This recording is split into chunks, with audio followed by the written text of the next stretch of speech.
Okay, in this lecture, we're going to be talking about different types of variables, and then we'll also talk a little bit about reliability and validity. The first thing I want to point out is this notion of crap in, crap out. This is something that my one of my advisors in graduate school used to mention all the time, and he heard it from someone else. So I don't know who actually said it first, but it's this notion of if you start with bad measures in a research study, it doesn't matter how good your theory is, it doesn't matter how good the rest of your design is, it doesn't matter if your sample size is huge, if you do everything else right. If you start out with bad measures, nothing's going to work. If you start with crap, you're going to end up with crap. Using bad measures is a really easy way of finding nothing in research. And I'll talk about this kind of at the end of this lecture as well, about what kind of measures I want you to use in your research projects. Okay, so I've actually used this term before and haven't really defined it yet, this idea of a construct. And that's usually what we're trying to measure in psychology, is some kind of a construct. A construct is a variable that we can't directly observe. So we try to infer it. And it could be how a person scores on a certain scale. It could be that we infer something about a construct based on their behavior through observation or something, but we have to infer it in some way. On the other hand, if you're running rats and your question is the rat going to turn left or right? Whether the rat turns left or right, that is not a construct. It's not some abstract thing. It's very concrete. It's just a decision that's being made. So some things are not constructs, they're very concrete. It's easy to observe and see what the answer to that question is. Other things are constructs, things like depression, self esteem, prejudice. The things that we study in psychology are often constructs. If I'm interested in patriotism, that's a construct. I can't just observe someone and observe their level of patriotism. I can't directly measure patriotism. I can't just crack open someone's skull and pull out their patriotism and measure it. That's not the way it works. Instead, we have to infer patriotism in different ways. And how we infer a construct, that's our operational definition, remember. How we're going to measure something, that's our operational definition in research. So Schatz and colleagues actually created a patriotism scale that measures two different types of patriotism. There's certain items that measure so-called blind patriotism, which is more about supporting your country regardless of what your country does. And then there's also constructive patriotism, which is all about kind of supporting and loving your country, but realizing things could be better and kind of pushing for change that makes things better. So this is a particular item off of the constructive patriotism scale. In other words, what we're assuming is the way that you respond to the items on this constructive patriotism scale partially reflect your level of patriotism. Okay, so we're inferring patriotism based on how people respond to certain items on scales. We could also look at behavior.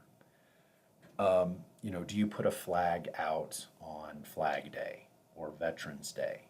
Yes or no. That might reflect a level of patriotism. How much money you spend on the 4th of July on fireworks might reflect your level of patriotism. So there's lots of different ways we can try to infer patriotism. And remember, when we're dealing with operational definitions, there is no perfect operational definition. There's no perfect measure of patriotism. And we'll talk about what you would be looking at then is of certain scales, let's say. You'd be looking at the reliability and the validity of those scales to try to figure out what the best measure of patriotism would be. Okay, before we talk about reliability and validity though, I want to review something that was discussed in the textbook. And it's relatively clear, but I think it just needs to be reiterated real quickly. And we're talking about different types of data or variables. And a variable is just some measured or manipulated characteristic that differs among individuals. Okay? It's something that differentiates people. Now, in a study, if I'm reporting, I'm describing my participants. And so I want to describe how many men and women I have. So I have my gender breakdown of my study. Okay, gender then would be a variable. I'm not manipulating it, but I am measuring it. Okay, so I can describe it to other researchers. And it's a variable in that study because people differ on that. On the other hand, if I only studied a sample of men, then gender in that case really isn't a variable. It's a constant because all of my participants are the same on that measured characteristic. Okay, and that might depend on how you're measuring gender, but in that case, it's kind of a constant. All right, we have two broad types of data that we're going to be talking about over the course of this semester. And then there's, within those two broad types, there's different kind of subtypes. The first broad type is quantitative or continuous data. This is just a difference in amount of something, okay? Be really careful. This is something that students struggle with on this first exam, is explaining what a quantitative or a continuous variable is. It's just a measured characteristic that differs in amount, okay? One of the things students sometimes say is that it's a measured characteristic that differs in numbers. That is not true. That does not make something quantitative or continuous. And I'll give you an example of that in just a second.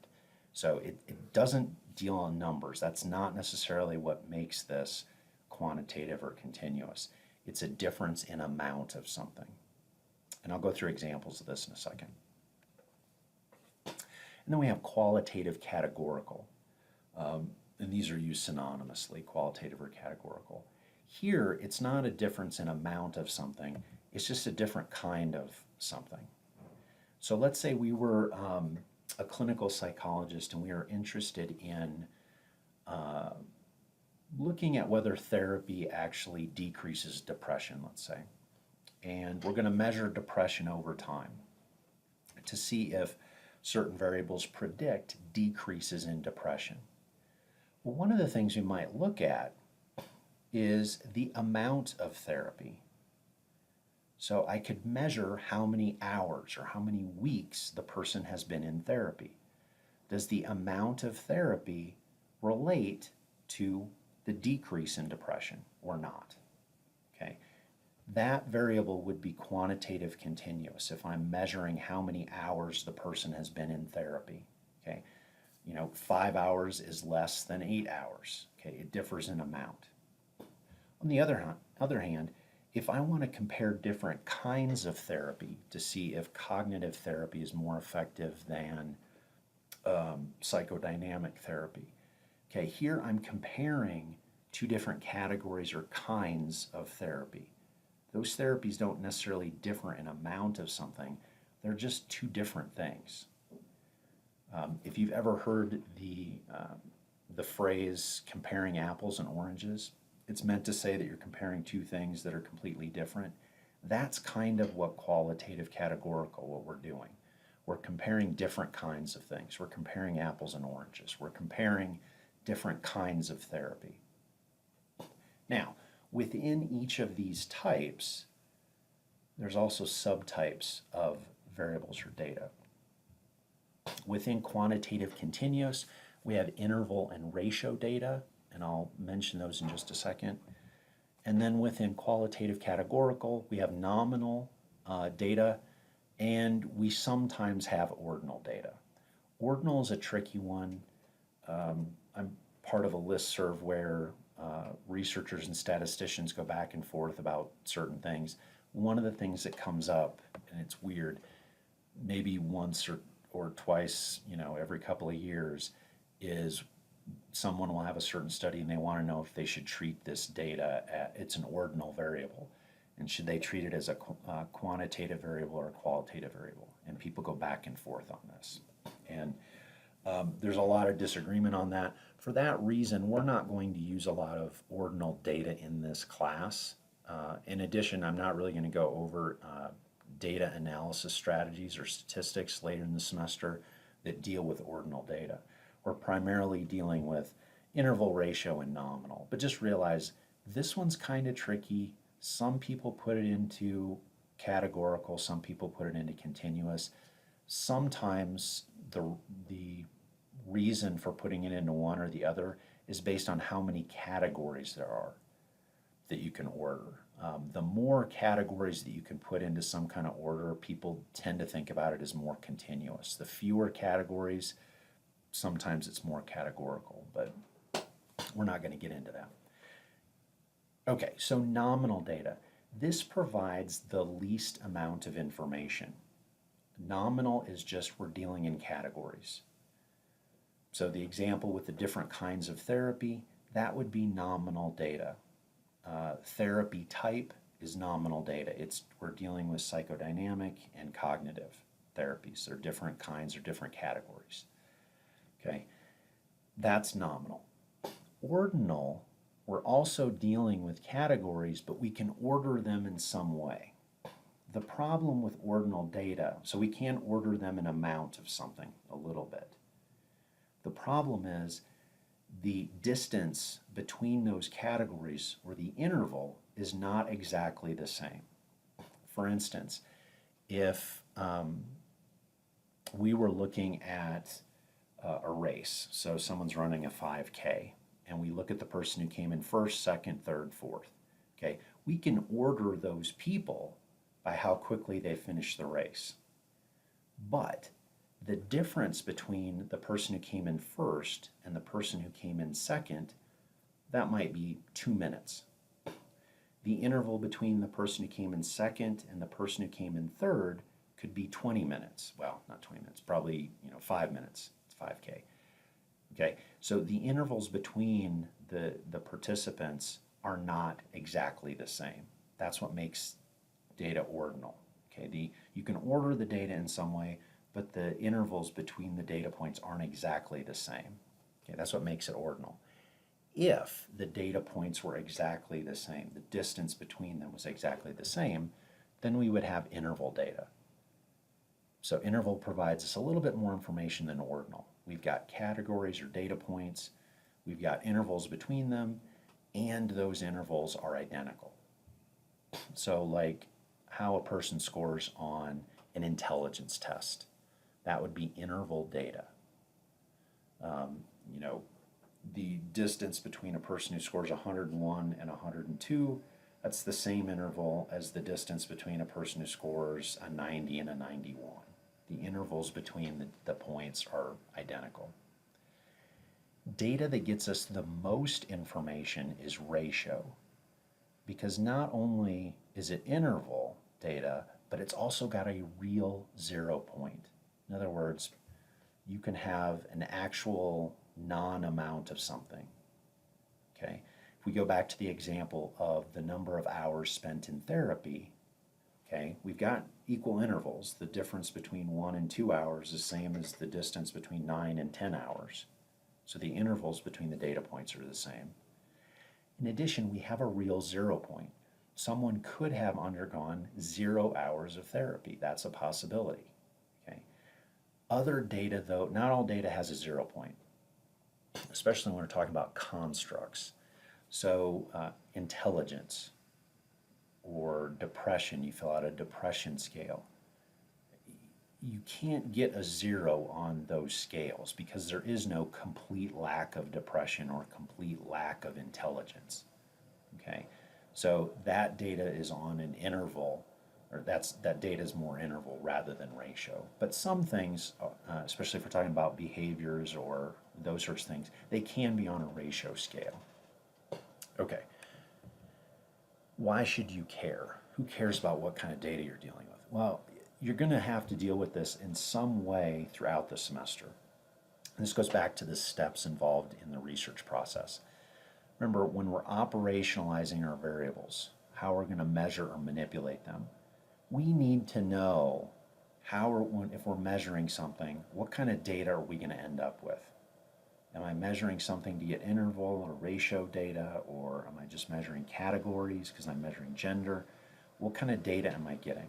So first of all, it's important for the operationalization of your variables to know what kind of data you're dealing with. The other reason is when we get to statistics later in the semester, part of what determines what statistical analysis you're going to do is the type of data you have.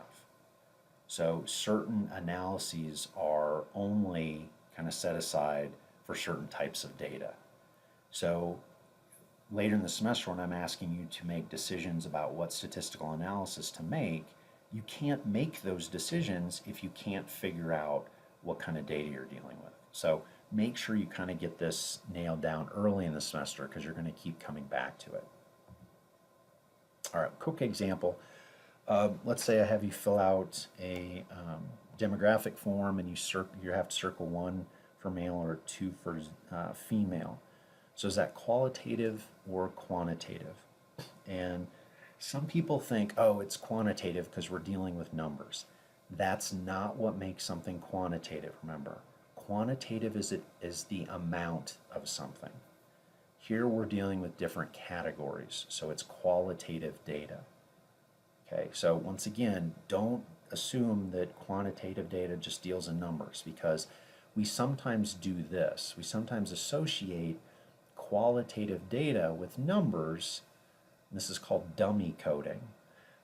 And one of the reasons we do this is because some statistical software packages like SPSS, they don't understand male and female. They only understand numbers, so we have to translate qualitative data into numbers so that the statistical program can analyze data. Okay, but this would be qualitative data. In addition, this is a special kind of qualitative data that we'll come back to and talk about towards the end of the semester when we're talking about t-tests. Specifically, it's what we call dichotomous.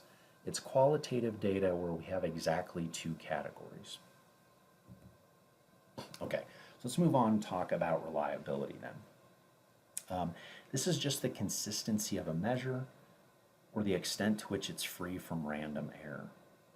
And there's going to be lots of different types of reliability. I'll briefly mention a few in this lecture. You'll go through more in one of the group works I have you do. But one thing that I want to kind of clear up with reliability is researchers often assume that if something is reliable, if a measure is reliable, it's accurate. Okay? When in reality, accuracy and reliability are a little bit different. They're not exactly the same thing. We often assume that if something's reliable, it's accurate, but technically those are 2 different things. Let me give you an example. So let's say I want to look at a specific type of reliability called test-retest reliability. In other words, if I measure some characteristic about me today, and I measure that characteristic tomorrow, if that characteristic is pretty stable, the score I get on that measure should be pretty consistent over time. That would be test-retest. An easy example of this is if you step on a scale. Now, some of these more vintage or older scales that aren't digital, they look like this. And so you step on it, it gives you your weight. You step off, you step back on. It should give you the same weight. If you keep stepping off and stepping on and it gives you the same weight each time, we would call that scale reliable because it's consistently giving you the same weight or the same score. Okay, that's good. We want it to be reliable. But that doesn't necessarily mean that it's accurate. And the reason I say that is these older scales had a little dial in front, and that dial adjusts where the starting point of the scale is.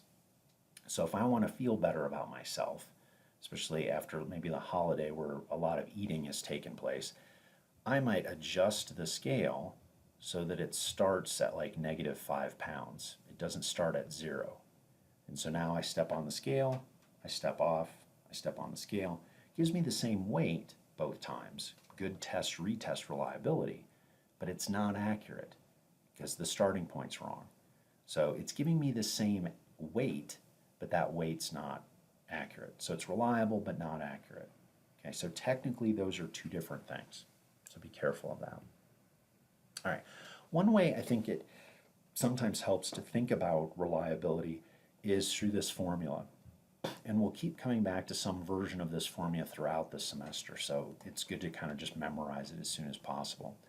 It's this idea of the observed score equals the true score plus measurement error. The observed score, that's the score you get on your scale. Okay. The true score is what you're actually trying to measure.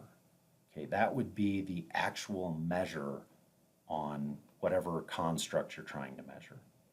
And then you've got measurement error. So a couple of examples here. With our actual scale, so the observed score here is the weight that the scale shows us. So this would be the weight that the scale shows us. True score is our actual weight. Okay, so that's what the scale should show us. And then we've got measurement error. So once again, if I started the scale at -5 pounds, so the starting point's wrong, this is what the scale should be telling me my real weight is. But also, what it's showing me is influenced by measurement error, the fact that I started at a -5 pounds. So if we add up what my weight should be, plus that error that I've introduced into the actual scale, those two things together produce the score on the scale I get. Right? Let me give you another example of this. Taking an exam. So if you take an exam in research methods, your score on the exam is your observed score. Okay? Ideally, what I want that observed score to reflect is just your true score. In other words, I want your score on the exam to represent your real understanding of the material covered, your knowledge of that material. That's what your exam score should reflect. And if these two things, if there is no measurement error, then the observed score would equal the true score. That's what I want to have happen. I want your actual knowledge to be reflected in what score you get on the exam. The problem is that no scale, no measure, no exam is perfect. There's always going to be some measurement error. This is something that's unrelated to your knowledge, but it still influences how you score. So think about the things that are unrelated to your knowledge of the material, but do sometimes affect how well you do on an exam. Okay? One thing could be bad questions. If I write a question that it's hard to understand what I'm asking for, that introduces measurement error, because you may answer it wrong simply because you couldn't figure out what I was asking. So it doesn't represent your true score. Okay. If you have a really bad head cold and you have a sinus headache because of it and it's making it hard to concentrate, okay, well, that difficulty in concentrating is going to interfere with you answering questions. So now that's introducing measurement error, and it's lowering your observed score. Okay? Some things can introduce measurement error and increase the observed score higher than what it should be. If you get lucky on a couple of multiple choice questions and you guess when you didn't know the right answer and you get them right, that's measurement error. It's influencing your observed score, but it's unrelated to your actual understanding of the material. It's actually artificially inflating how well you did on the exam. Okay, so what we're trying to do here with any measure is minimize measurement error. If we minimize measurement error, that increases the reliability. If measurement error goes up, reliability goes down. They kind of go in opposite directions. There's a negative correlation there. Okay, give you one example of why this formula is important, why thinking about this is important. Florida used to have this law that anybody who scored a 71 or higher on an intelligence test could be sentenced to death. And a few years ago, they actually struck that down. What they had is a person who had killed someone, had been found guilty of murder, and was given the death penalty. And the defense argued that the person was intellectually disabled, had an intellectual disability, and their score on an intelligence test was a 71. And when you get close to the 70 range on an intelligence test, the average on an intelligence test is 100. It's set at 100. So that's basically a couple of standard deviations below the mean on a intelligence test. And that's one criteria that's often used to determine if a person has an intellectual disability. But you have to take that score on an intelligence test with a grain of salt. So let me get rid of this thing. You have to take that with a grain of salt because remember, the observed score on an intelligence test reflects actual intelligence, but it's also influenced by measurement error. How hard are you trying? Did you misinterpret a question? Are you not feeling well and can't concentrate? Those sorts of things. So that score of 71 that this defendant got, that's not definitely their level of intelligence. It's probably close, but part of that score is influenced by measurement error. It might be that their actual intelligence should be a little bit higher, a little bit lower. And because of that, the court said, look, you can't have this hard and fast rule that anybody scores over a 70 can be put to death, because that doesn't necessarily mean that they don't have an intellectual disability. So they struck that down. Basically, they realized that part of the observed score is a reflection of measurement error. Okay? And that's why we need to be a little bit careful anytime we make hard and fast rules about like a cutoff score, because that cutoff score is influenced by measurement error. All right. In the group work, you'll talk about different types of reliability, test-retest reliability, inter-rater reliability, split-half reliability.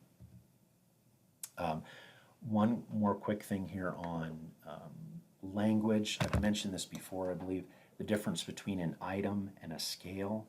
Most scales have multiple items. In other words, multiple statements or multiple questions that you're responding to. And the way that you respond to each of those items is then kind of added up and you get like a total scale score. So if you're taking that patriotism scale that I mentioned before, there's a whole bunch of items that measure blind patriotism, a whole bunch of items that measure constructive patriotism. You're going to add up how a person responded to all of the blind patriotism items to get their blind patriotism scale score. Okay, so most scales involve multiple items. Occasionally, though, you will have a person who will say, hey, I measured patriotism with this single item. So sometimes people use a single item to measure something. And the question is, think about this. In terms of reliability, do you think it's better to have a 1-item scale or a 20-item scale? And think about why you think it's that way.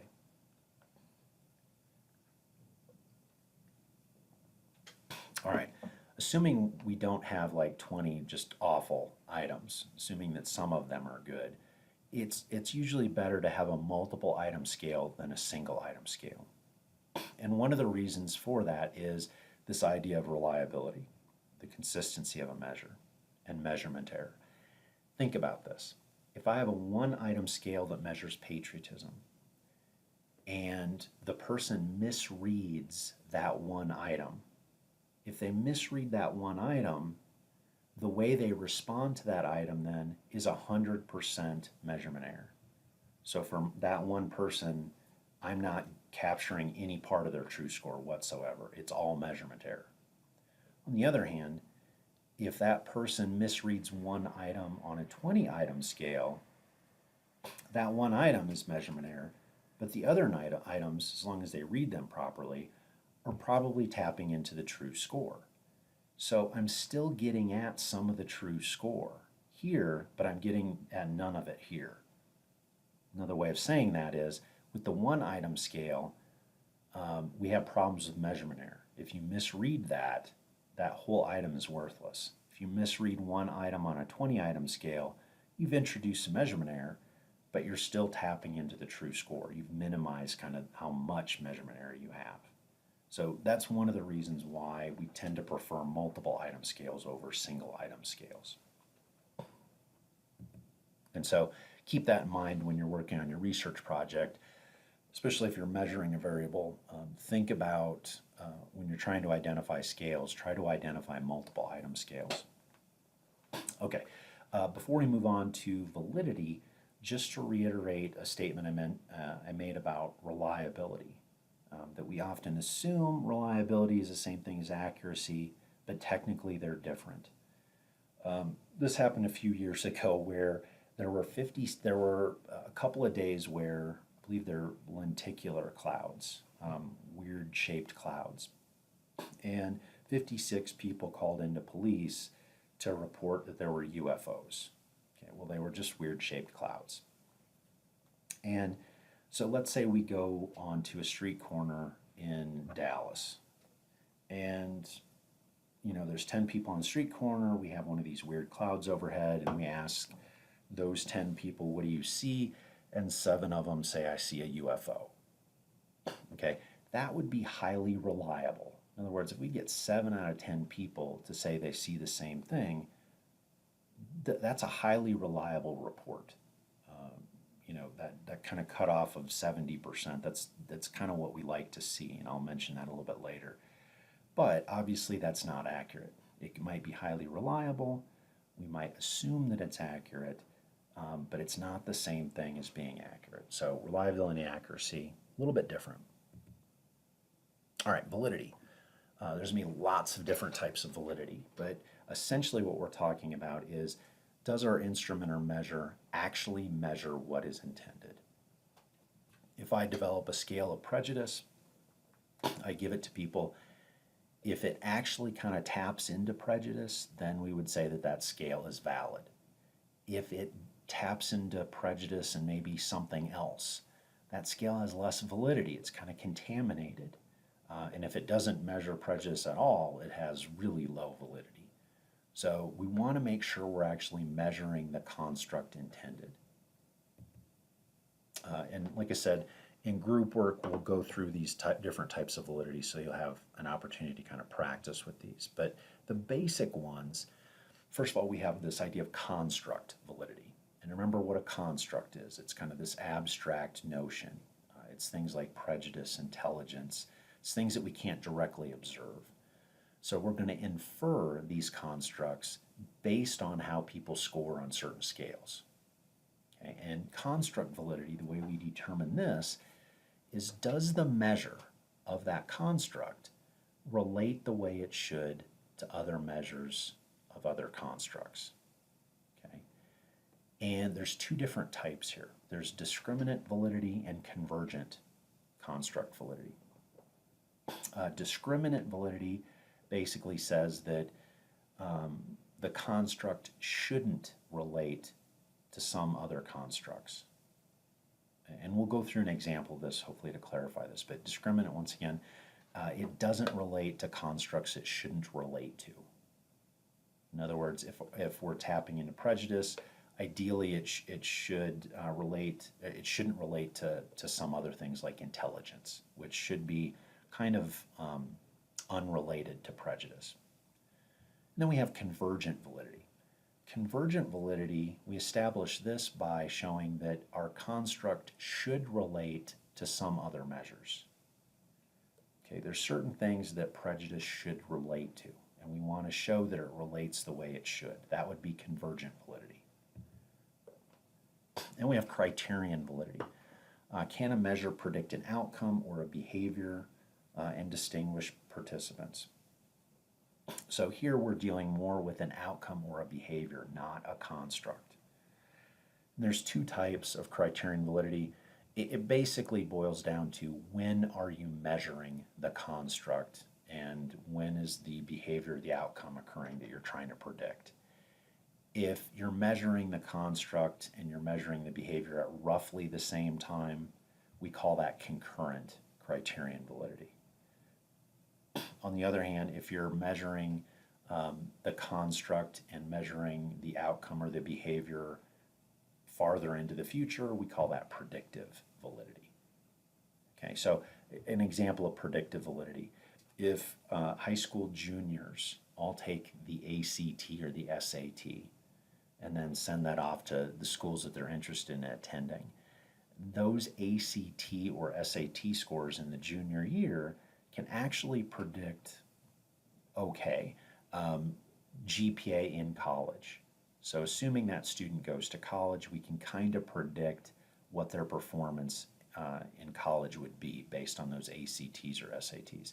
That would be predictive validity because we could use a number that we get in their junior year to predict in a couple of years how they might do in college. Okay. Once again, just to kind of make sure that you've got this difference down between construct and criterion. A construct, remember, abstract concept, we infer it in different ways. It's things like prejudice, intelligence, depression, self-esteem. Criterion, this is a specific outcome, or it's a specific behavior that helps us distinguish participants. So ACT score, that is not a construct in and of itself, okay? It's a specific outcome or criterion. So that's why using ACT, or that's why ACT scores would be a criterion we might be interested in predicting, or GPA is also a criterion. If we're talking about the construct of academic performance, then that's different than if we're just talking about ACT score. All right, hopefully, if I've confused you, this will make a little bit more sense. We're going to be talking about the construct of student engagement, and we'll go through this example. So kind of when researchers are thinking about student engagement in a classroom, this means that the students, if they're more engaged, they're paying more attention in class, they're more curious about what's going on in class, they show greater interest, and they show more investment in learning. They want to make sure that they understand the material. Okay, so it's kind of a whole bunch of things. It's interest, it's curiosity, it's how much attention they're paying, how much they care about the material, those sorts of things. Okay, so that's what we're talking about. That's going to be the construct we're looking at. So just to back up for a second to something that we've talked about previously and that you've read about, is this difference between a conceptual definition and an operational definition. So this definition of student engagement, is that a conceptual or an operational definition? Okay, this is going to be a conceptual definition. Remember, conceptual definitions are similar to like dictionary definitions. We're kind of talking about what we mean. Operational definitions, on the other hand, is the specific way we're manipulating or measuring something, a variable in our study. So if this said that student engagement is going to be measured using the student engagement scale, so higher scores on the scale mean higher engagement, lower scores on the scale mean lower engagement. That would be an operational definition then. That would be the specific way we're measuring it in our study. Remember, this is important for replication, so other researchers can do the exact same study we did. All right, so when we're talking about validity, think about what constructs should relate to student engagement. Okay, and looking at the definition should help out with that. But think about what constructs should relate to student engagement. When we're talking about what constructs should relate to student engagement, we're dealing with convergent construct validity or convergent validity. Things that should relate do relate in those ways.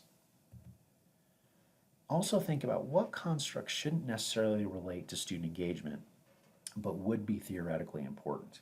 In other words, what constructs shouldn't student engagement kind of be related to? or should be related to really weakly. This is discriminant validity or discriminant construct validity. Okay, what things shouldn't it relate to? We want to show that it doesn't. Now, when I say that these things need to be theoretically important, we want to make sure that this is realistic. We can think of something just bizarre and show that it's not related to student engagement, but that's not terribly useful. So I could show that, oh yeah, patriotism doesn't relate to the construct of student engagement, but that's not theoretically important. There's no one saying that when we're dealing with student engagement, patriotism's going to be important in that. Typically, when we're talking about student engagement, we're talking about performance in class, we're talking about outcomes related to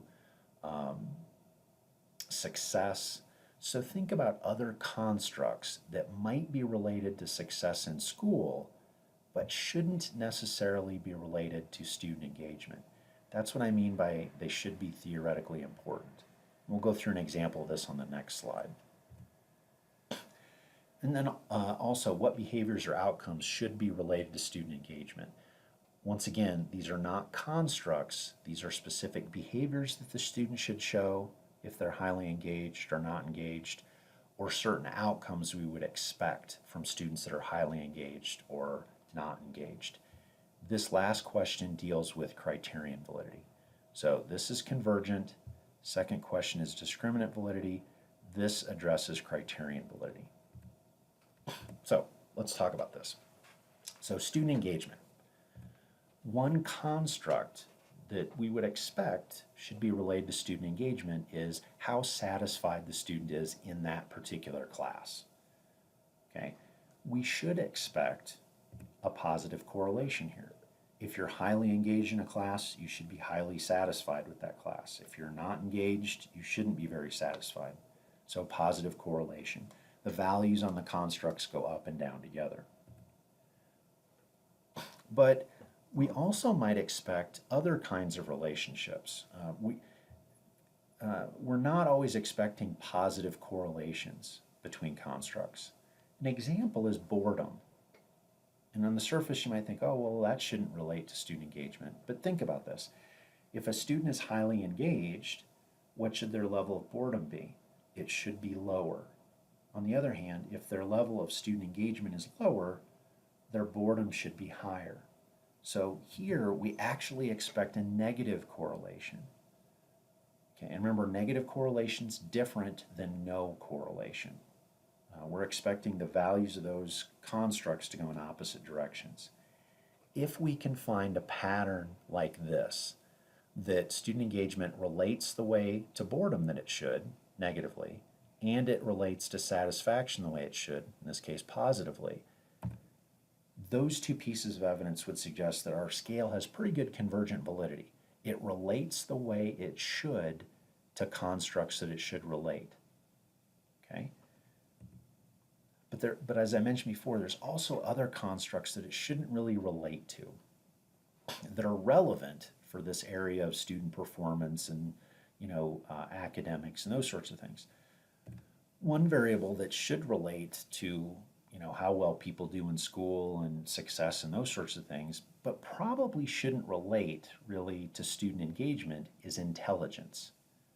Okay, and the reason for this, we wouldn't expect a correlation here, is because any student can really be engaged in a class, and it doesn't really depend upon or relate to their level of intelligence. You could be highly intelligent and love a class, but you could also be highly intelligent and bored in a class. You could be average intelligence and still really love a class or really dislike a class. So your level of intelligence shouldn't really relate to how engaged you are in a class. So here because we don't really expect these things to be related. We would expect either a really low correlation or no relationship between those variables. If we actually measured both and we find no relationship, that would be some evidence of good discriminant validity. In other words, the construct of student engagement doesn't really relate to things that it shouldn't relate to that are theoretically important. Okay, once again, this is why you don't just throw in a random measure of a construct like patriotism in here or something, because you want to show that it this variable, the intelligence, does relate to academics and performance in school and those sorts of things. So you want to show that student engagement is distinct or different from this. It's not the same thing, and in this case, these things don't relate. Okay, that would be good discriminant validity. But we also want to look at certain outcomes. What things should student engagement, what things should intelligence predict? What kind of outcomes or behaviors? Well, one thing could be, how many times does a student speak up in class? This could be asking a question in class. It could be answering the instructor's questions. Those, we can count those up. That's something we can directly observe. And so this is a behavior. It's not a construct that we're looking at. In this case, we should expect a positive correlation here. The more engaged they are, the more they're speaking up in class. Other behaviors or outcomes, we might expect a different kind of relationship. The more engaged a student is, they probably should miss fewer classes. The less engaged a student is, they probably miss more classes. So we're predicting a negative correlation there.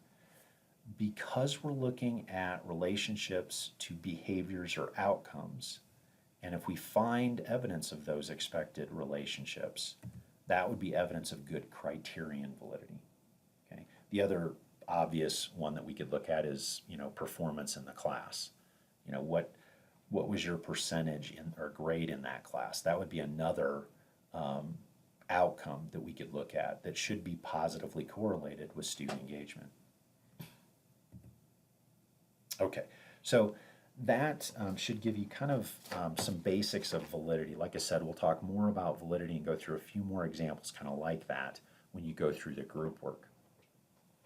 The last thing I want to talk about with reliability and validity, then I just have a few short things I want to mention regarding writing, is think about how these relate. Okay, so you can kind of use the analogy of target shooting. And so ideally, the goal when you're target shooting is have your shots tightly clustered together, and you want to be hitting the bullseye. Okay, well, having your shots tightly clustered together, that's the same thing as reliability, that there's less measurement error. On the other hand, hitting the bullseye, that's validity. You're measuring the construct you want to measure. So ideally, this is the pattern. Any scale or measure of a construct, this is what we want to have happen. We want to have our shots tightly clustered together. It's reliable. We're tapping the same thing consistently. And we want to be measuring the construct of interest. So we want to be hitting the bullseye. The bullseye is kind of like the construct we're trying to measure. So it could be depression. If all of our shots are hitting the bullseye, it's valid. If all of the shots are tightly clustered, it's reliable. If they're all hitting the bullseye, it's valid. Okay, that's what we want. That's ideal. It's both a reliable and a valid measure. But sometimes we have this. Our shots are tightly clustered, but we're just off. And it could be that, the wind is pushing the shots or the sights off a little bit or something. Okay, something's moving. We're missing the construct we mean to measure. Okay, so here it's reliable in that our shots are tightly clustered, but we're not tapping into the construct we want to. We're not hitting the bullseye. This would be the equivalent of having a highly reliable measure, but it doesn't measure depression. It might measure anxiety instead. So this would be like if you gave a measure of anxiety and wanted it to measure aggression. It could be highly reliable, but it's not valid. It's not measuring the construct you wanted it to. The worst case scenario is this one. Your shots are all over the place and you're not hitting the bullseye. Because the shots are all over the place, there's lots of measurement error. Okay? Because you're not hitting the bullseye, you're missing the construct you intended to measure. All right, that's the worst case scenario. This will sometimes happen when people create a measure out of thin air for a particular study. So they want to measure something, and rather than using an existing measure, they just decide, it seems easy to create a depression measure, I'll just create my own. This is sometimes what happens because to create a scale, it actually takes years typically to create a scale. You have to do several studies demonstrating validity and reliability, and you do statistical analyses that are exploratory factor analysis and confirmatory factor analysis. It takes a long time to make a good scale, to make it reliable and valid. So this is what you want to avoid, obviously. This is ideally what you want. And to get there, use an existing measure. Because if you create your own, you might end up with that third pattern where it really wasn't reliable and it really wasn't valid. This goes back to the earlier discussion at the beginning of this lecture, crap in, crap out. You want to make sure that your measures are good, because if you start with bad measures, nothing good's going to happen after that. So use an existing measure. In your research project, try to identify a measure that is used consistently in that area. Okay? And that's probably because there's good reliability and validity data on it. So you're going to use PsycInfo, read existing literature, identify the commonly used measures. Okay? Don't use a measure that was used once and then never used again, especially if there's other measures that have been used multiple times and are really common. And don't create your own measure. And it goes back to reliability and validity issues. The other issue is if your project doesn't work out, you won't know why. Was it that your measures sucked and were awful, and you started with crap in and that's why you got crap out? Or was your idea wrong? Sometimes our ideas seem brilliant to us, but maybe we're wrong in our hypotheses, and that's why we didn't find what we thought. But if you use bad measures, you won't know what the reason for your null results are. Okay, so start with good measures. There are exceptions to the rule. Sometimes you need to adapt existing measures, change the wording slightly so that it fits your particular study. My favorite example of this, several years ago, students were interested in video games. And they wanted to do a project where they manipulated what the avatar of the person playing the video game looked like. And they were they were interested in this idea of, does the body image of the avatar matter? So if you have an overweight avatar, does that bother you or not? Okay, so they were interested in this idea of body image, and there's existing body image scales, but those body image scales are developed for the actual person to say what their body image is, okay, not what the person's avatar is. So they had to adjust the items on the scale just a little bit, the wording a little bit, so it pertained to an avatar that they were going to be using in a game rather than their own body image. So it was avatar body image rather than their body image. So sometimes it becomes necessary to adjust an existing scale. That does have problems, but it's often way better than creating your own scale from scratch. All right, last thing I want to talk about is anytime you use a scale, I want you to report the reliability.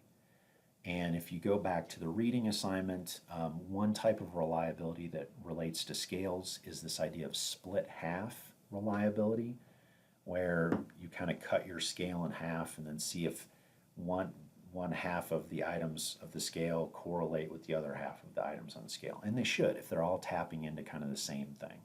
Okay. Well, one measure of split half reliability is called Cronbach's alpha. It's kind of like an all possible split halves. It's like the computer is cutting your measure or your scale up into multiple split halves and then correlating all those split halves. Okay. So I'm going to have you report Cronbach's alpha, and SPSS will give this to you. You'll learn how to do this in lab. Anytime you have 3 or more items that get added together. So if your scale adds 3 or more items together to get a total scale score, you need to report Chromebax Alpha in your research report. And the rule of thumb for acceptable Chromebacks, it's actually kind of nice because the rule of thumb that Leary mentions is kind of the same across all types of reliability. So whether it's Chromebacks, whether it's test retest, whether it's inter-rater, kind of the rule of thumb is 0.70. So if your Chromebacks or your inter-rater or your test retest is 0.70 or higher, we typically assume that that's adequate reliability. And then you need to report that in your results section that, whatever scale you used, if it was above 0.70, you just have a statement saying something like, the Beck depression inventory demonstrate adequate reliability. And then you have the Chromeback symbol or the alpha symbol, and then the actual value. If it's below 0.07, especially if it's really lower than 0.07, double check the scoring of your scale. There's something called reverse coding or reverse scaling that we'll talk about later in the semester that you sometimes have to reverse code an item on a scale before you add it with other items. And if you don't do that, your Chromebacks might be lower than what it should be. And that's kind of a clue that you've done something wrong when you've added your items together. Okay, I think that's going to be it. So today we talked about different types of data, reliability, and validity. And so that's where we're going to stop for today.